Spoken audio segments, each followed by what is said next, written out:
ചുരുക്കം സിനിമകളിലൂടെ തമിഴകത്ത് ശ്രദ്ധ നേടിയ നടനാണ് നകുൽ ജയദേവ്. 2003 പുറത്തിറങ്ങിയ ബോയ്സ് എന്ന സിനിമയിലൂടെയാണ് നകുൽ അഭിനയ രംഗത്തേക്ക് കടന്നുവരുന്നത്. ഗായകനായും നകുൽ സാന്നിധ്യം അറിയിച്ചിട്ടുണ്ട്. ആദ്യമായി പാടിയ അന്യൻ എന്ന സിനിമയിലെ ഗാനം വൻ ഹിറ്റായിരുന്നു. കരിയറിൽ ഉയർച്ച താഴ്ചകൾ നകുലിന് ഒരുപോലെ വന്നിട്ടുണ്ട്. 2016 നകുൽ വിവാഹിതനായത്. ശ്രുതി ഭാസ്കർ എന്നാണ് നടന്റെ ഭാര്യയുടെ പേര്. നകുലിന്റെയും ശ്രുതിയുടെയും ആദ്യത്തെ കൺമണിയായ അഖിരയുടെ ജനനം വലിയ വാർത്താ ശ്രദ്ധ നേടിയിരുന്നു.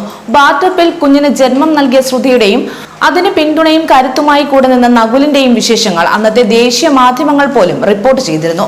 അഖിരയ്ക്ക് ഇന്ന് 4 വയസ്സായി. ഇപ്പോഴത്തെ വാലന്റൈൻസ് ഡേ സ്പെഷ്യൽ എപ്പിസോഡിൽ ഇതേക്കുറിച്ച് സംസാരിക്കുകയാണ് നകുലും ശ്രുതിയും. ഏറെ ആലോചിച്ചെടുത്ത തീരുമാനമായിരുന്നു ഇതെന്ന് ദമ്പതികൾ പറയുന്നു. വിവാഹം കഴിഞ്ഞ് 4 വർഷം കഴിഞ്ഞാണ് കുഞ്ഞ് വേണമെന്ന് തീരുമാനിച്ചതെന്നും കുഞ്ഞിന് വേണ്ടി നിർബന്ധിക്കില്ലെന്ന് താൻ തീരുമാനിച്ചിരുന്നുവെന്നും നകുൽ പറയുന്നു. ഗർഭിണിയായപ്പോൾ ഡോക്ടറും മറ്റു കാര്യങ്ങളുമൊക്കെയായി സാധാരണ പോലെയായി. പക്ഷേ ഭാര്യ ശരിക്കും സന്തോഷവതിയല്ല എന്ന് താൻ മനസ്സിലാക്കി.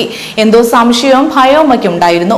തനിക്ക് ഭയമാണെന്ന് പറഞ്ഞു. കോവിഡ് മഹാമാരി ഏറ്റവും പീക്കിൽ നിൽക്കുമ്പോഴാണ് ശ്രുതി ഗർഭിണിയായതെന്നും ആ സമയത്ത് ആശുപത്രിയിൽ പോകുന്നത് പോലും വളരെ ബുദ്ധിമുട്ടുള്ള കാര്യമായതുകൊണ്ട് തന്നെ ശ്രുതി പല റിസർച്ചുകളും ചെയ്തെന്നും അങ്ങനെയാണ് ബാറ്റബിലെ ഡെലിവറിയെ കുറിച്ച് അറിഞ്ഞതെന്നും ഇരുവരും പറയുന്നു.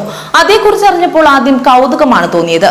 പിന്നീട് അതേക്കുറിച്ച് ഓരോ കാര്യങ്ങൾ പഠിക്കും തോറും അതിലുള്ള വിശ്വാസം കൂടി വന്നു.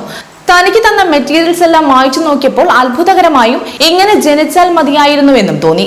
ഭാര്യയുടെ തീരുമാനത്തെ താൻ പിന്തുണച്ചെന്നും നകുൽ വ്യക്തമാക്കി. കൂടാതെ ബാറ്റപ്പ് ഡെലിവറി അനുഭവത്തെക്കുറിച്ച് ശ്രുതിയും സംസാരിച്ചു. ഒന്നും അറിയാതെ എന്ത് ധൈര്യത്തിലാണ് ഈ തീരുമാനം എടുത്തത് എന്ന് ചോദിക്കാൻ കഴിയില്ല. ധൈര്യക്കുറവുണ്ടാവുന്നത് അതിനെക്കുറിച്ച് മനസ്സിലാക്കുന്നത് വരെ മാത്രമാണ്. ആദ്യത്തെ കുഞ്ഞിന് ജന്മം നൽകുമ്പോൾ ഒരു അമ്മ എന്ന നിലയിൽ എനിക്ക് എത്രമാത്രം ടെൻഷൻ ഉണ്ടാവുമോ അത്രയും തന്നെ ആത്മവിശ്വാസവും അതിലുണ്ടായിരുന്നു. തനിക്ക് ഏതാണ് താല്പര്യം നകുൽ അതിനൊപ്പം നിന്നു. അതായിരുന്നു തനിക്ക് ഏറ്റവും വലിയ സപ്പോർട്ട് നൽകിയത്. മാത്രമല്ല പലരോടും ചോദിച്ചും പറഞ്ഞും പഠിച്ചും മനസ്സിലാക്കിയും തന്നെയാണ് ബാറ്റപ്പ് ഡെലിവറി എന്ന ഓപ്ഷൻ തിരഞ്ഞെടുത്തതെന്നും ശ്രുതി ഭാസ്കർ പറയുന്നു. ഒരു ജോലിക്ക് പോകുമ്പോൾ അതിന്റെ ഉത്തരവാദിത്തം എന്തെന്ന് HR നമുക്ക് പറഞ്ഞു തരും. മാതാപിതാക്കളുടേത് ജീവിതകാലം മുഴുവനുള്ള ഉത്തരവാദിത്തമാണ്. ജോലി വേണ്ടെങ്കിൽ ഉപേക്ഷിച്ച് പോകാം. എന്നാൽ അച്ഛനമ്മമാർക്ക് അത് പറ്റില്ല. അതിനാൽ എല്ലാം മനസ്സിലാക്കിയതിനു ശേഷമാണ് കുഞ്ഞിന് ജന്മം നൽകാൻ തീരുമാനിക്കേണ്ടതെന്നും ശ്രുതി ചൂണ്ടിക്കാട്ടി. മാത്രമല്ല തന്റെ കുഞ്ഞിനെ ആദ്യമായി കയ്യിലെടുത്തതിനെ കുറിച്ചും നകുൽ സംസാരിച്ചു. 6ാം മാസം മുതൽ താൻ ഭാര്യയുടെ വയറിനോട് ചേർന്ന് സംസാരിക്കുമായിരുന്നു. എങ്ങനെയുണ്ട് പപ്പ നിന്നെ വെയിറ്റ് ചെയ്യുകയാണ് എന്നൊക്കെ പറയുമായിരുന്നു. കുഞ്ഞിനെ അച്ഛൻ ആദ്യമായി കാണുന്ന നിമിഷം വിശദീകരിക്കാൻ പറ്റില്ല. പെൺകുഞ്ഞ് വേണമെന്നായിരുന്നു തങ്ങളുടെ ആഗ്രഹമെന്നും ഭാഗ്യത്തിന് പെൺകുഞ്ഞാണ് തങ്ങൾക്ക് പിറന്നതെന്നും നകുൽ വ്യക്തമാക്കി.